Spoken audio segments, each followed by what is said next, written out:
Hey, what's up, everyone? Tom Mifflin, Premier Cleaning Solutions. Son Brandon, say what's up.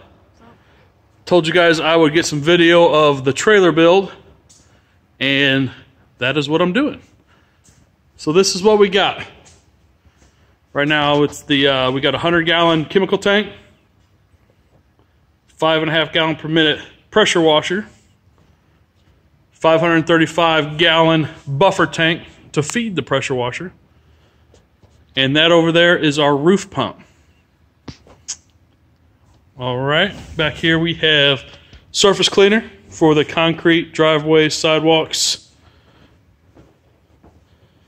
And over here we have our pure water hose reel. I'm waiting for the filter and the water fed pole to come in, but this will allow us to do exterior window cleaning up to 3 stories from the ground.